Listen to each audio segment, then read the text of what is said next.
Jai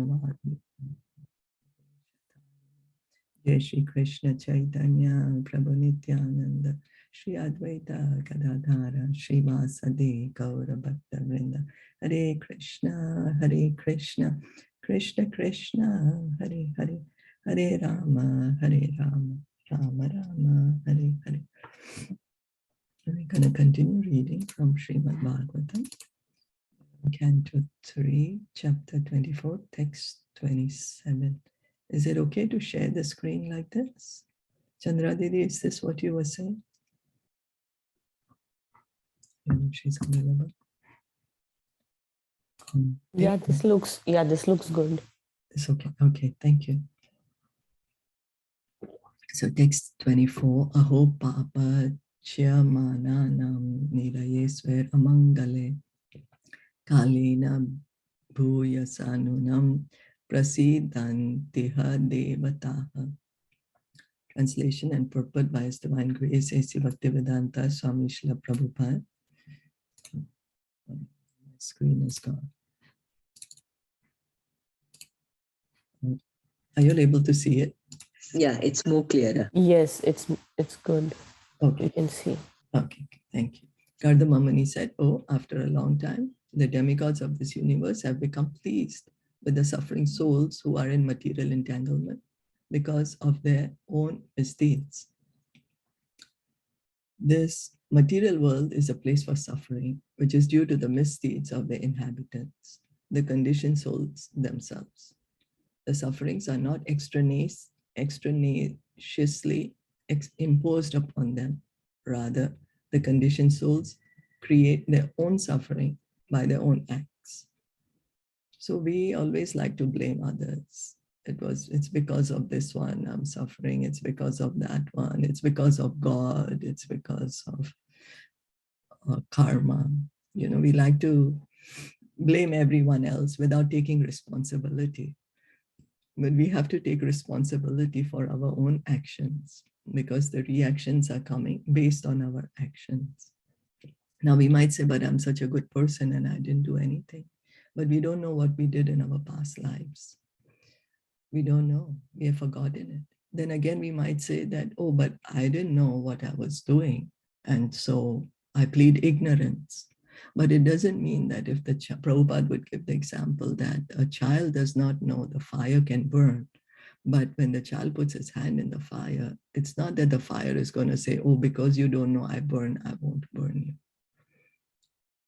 You know, so we have to wake up and take responsibility for our own selves and our own actions. In the forest, fire takes place automatically. It is not that someone has to go there and set a fire. Because of friction among various trees, fire occurs automatically. When there is too much heat from the forest fire of this material world, the demigods, including Brahma himself, being harassed, approach the Supreme Lord, the Supreme Personality of Godhead, and appeal to him to alleviate the condition. So when it becomes too much beyond the control of the demigods, what do? They go to Brahmaji. And then if Brahmaji is able to solve the situation, he solves it. If not, then he says, okay, let's go to meet the Supreme Lord, Kshirodakashayi Vishnu, who's at the Milk Ocean. And then they go to pray to him. Then the Supreme Personality of Godhead descends. In other words, when the demigods become distressed by the sufferings of the conditioned souls, they approach the Lord to remedy the suffering, and the personality of Godhead descends. When the Lord descends, all the demigods become enlivened.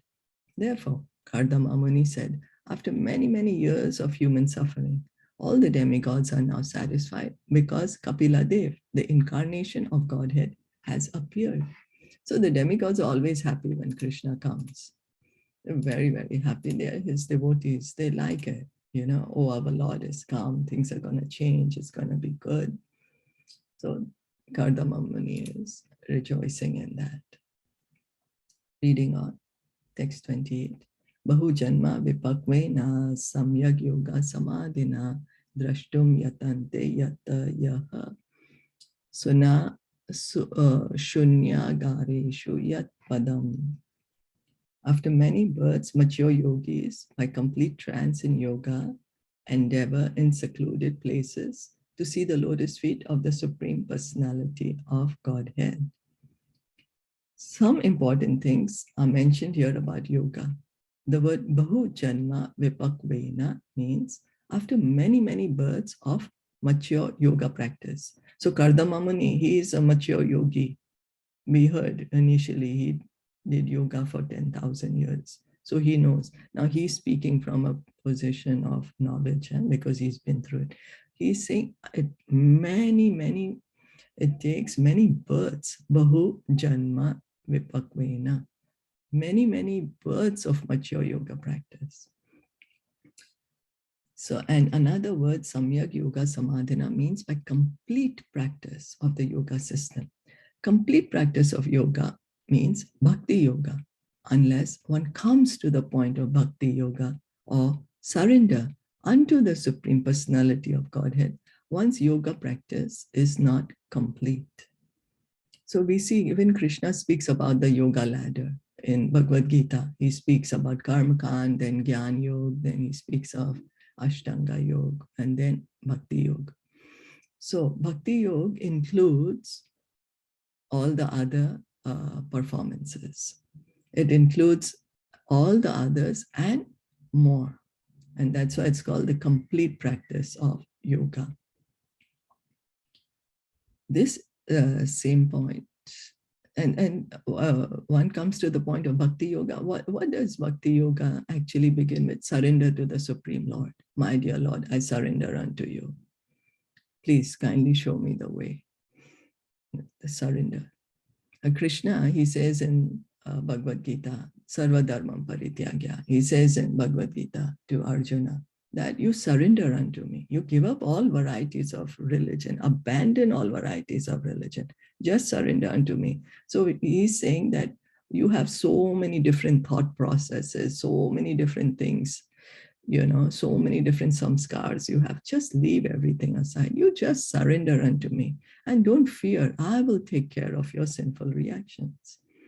So Krishna first demands surrender.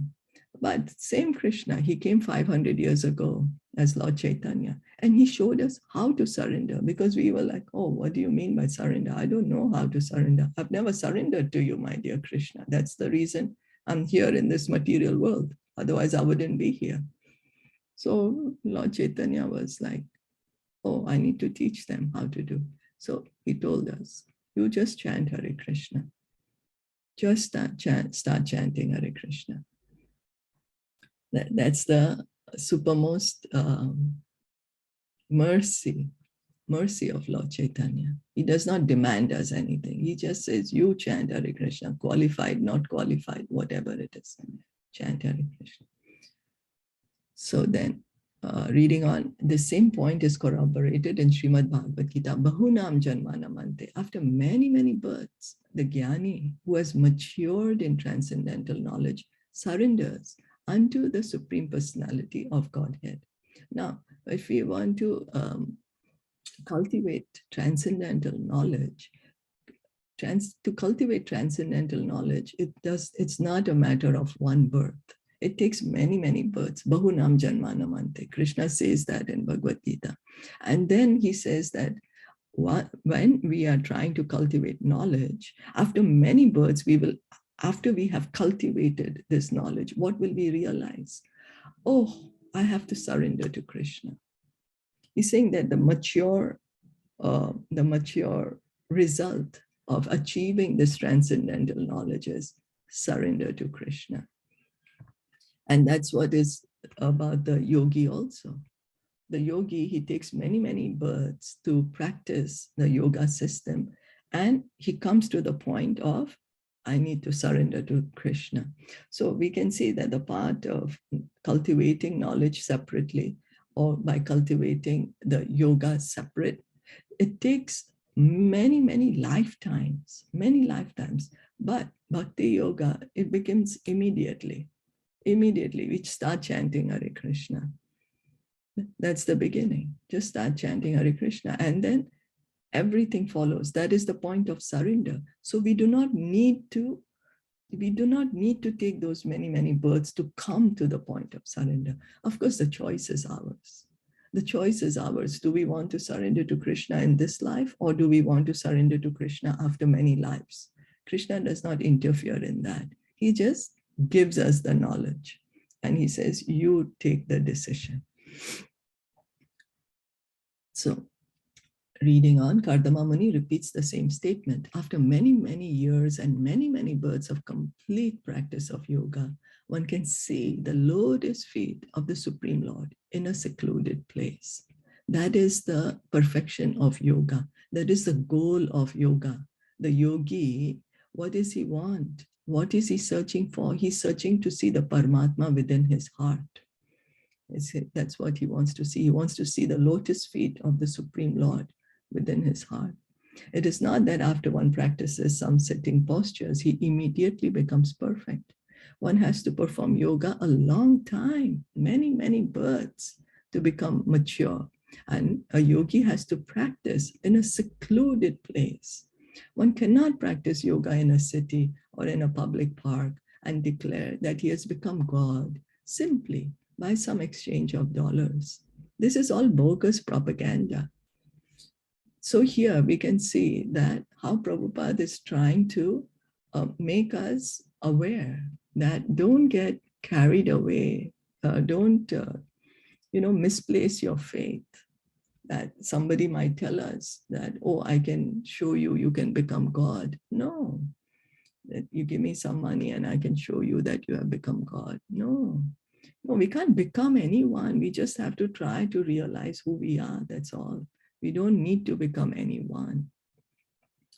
Because we want to become God, that's the reason we are here in the material world. And so if we continue in this way, then how are we going to understand the truth?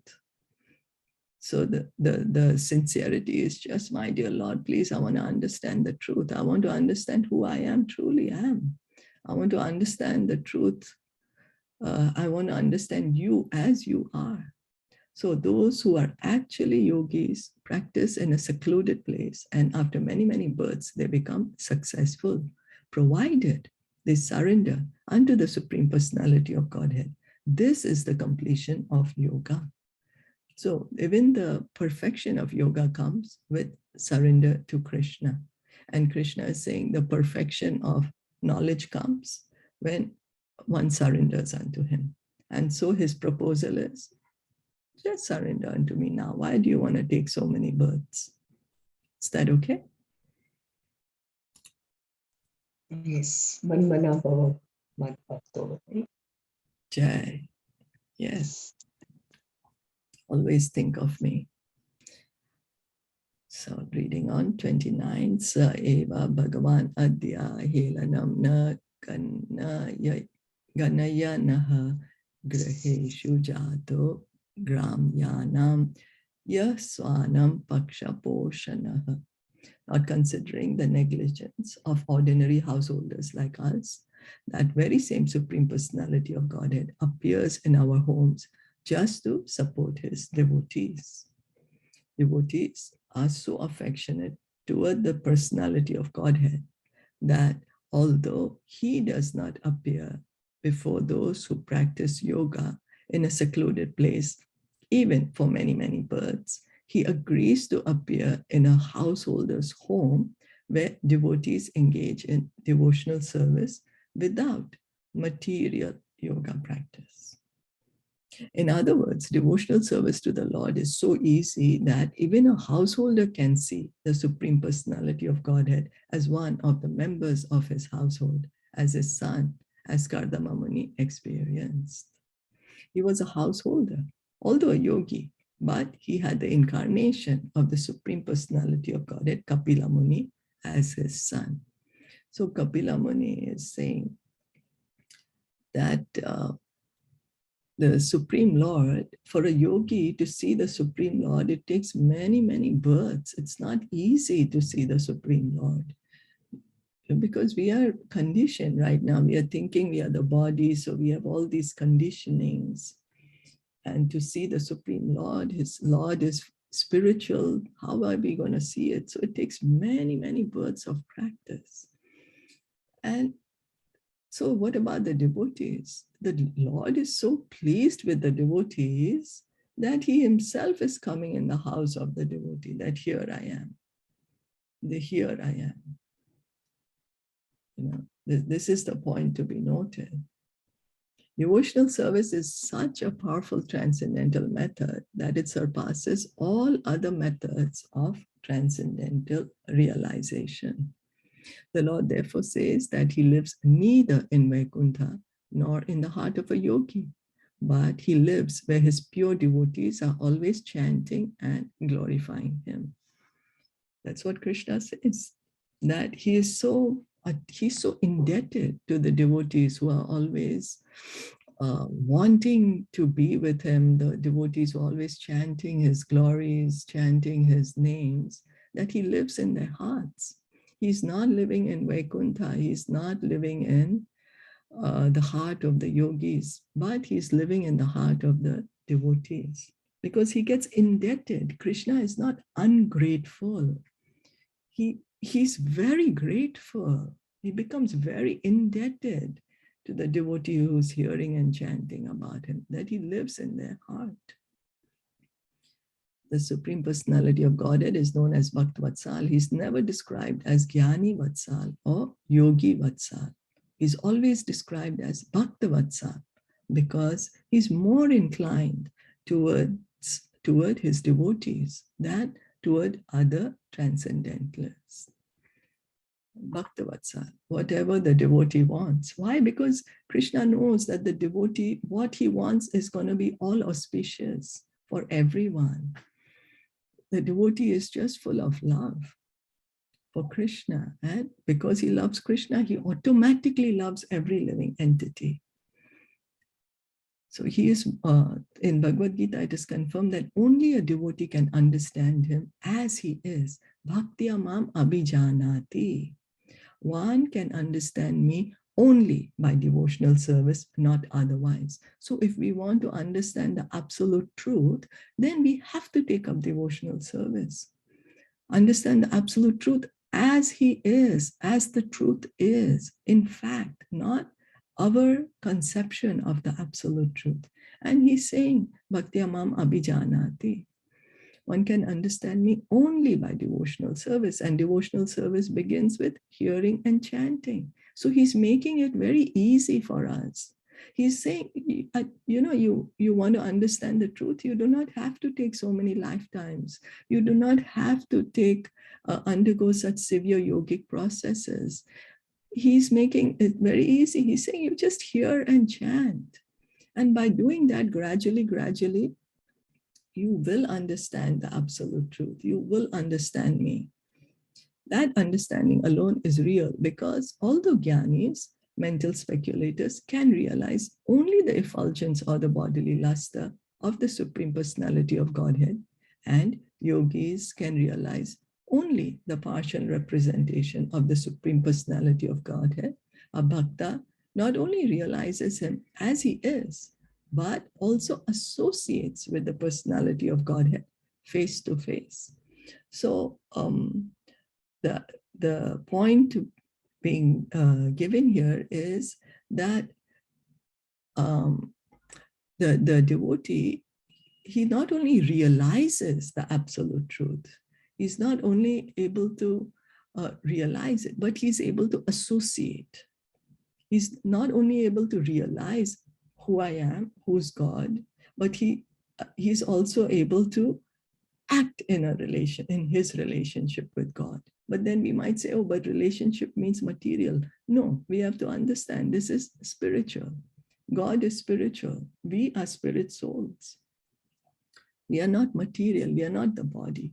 So Bhagavatam is telling us about our true identity. What is who am I and why do I exist? That we can understand only by engaging in bhakti yoga. What is the purpose of my existence? So that we can realize only by engaging in bhakti yoga, which begins by hearing and chanting. Is that okay? Yes. Any comments or questions?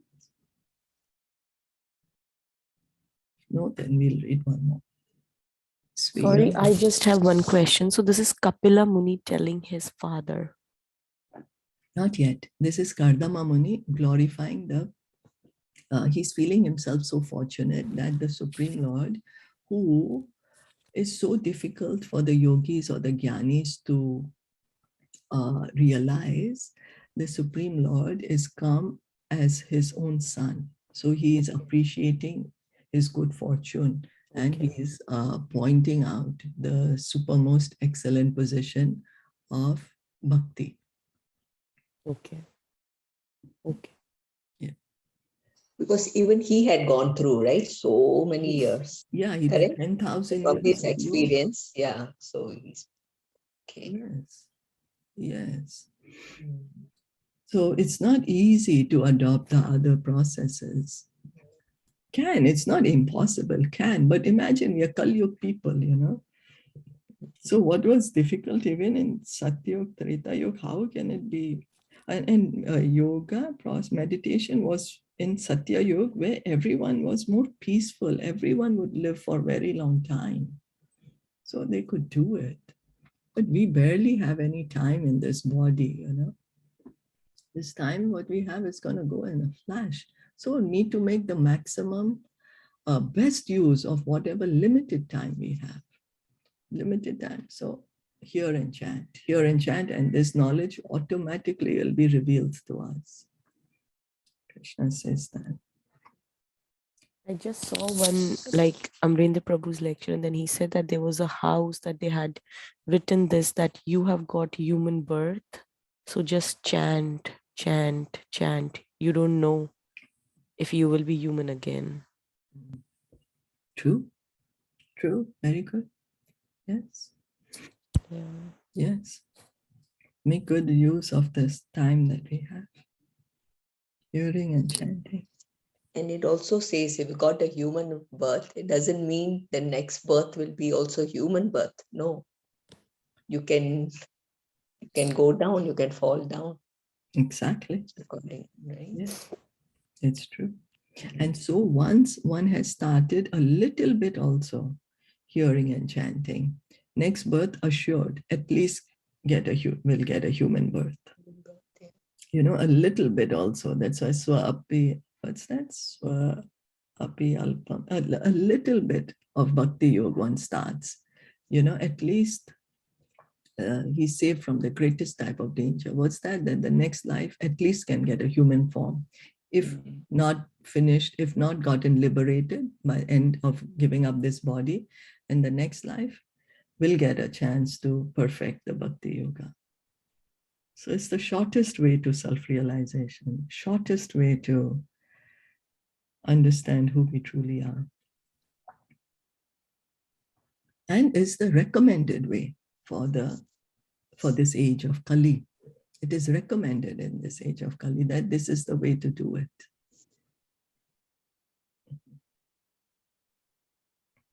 So we'll stop here for today then.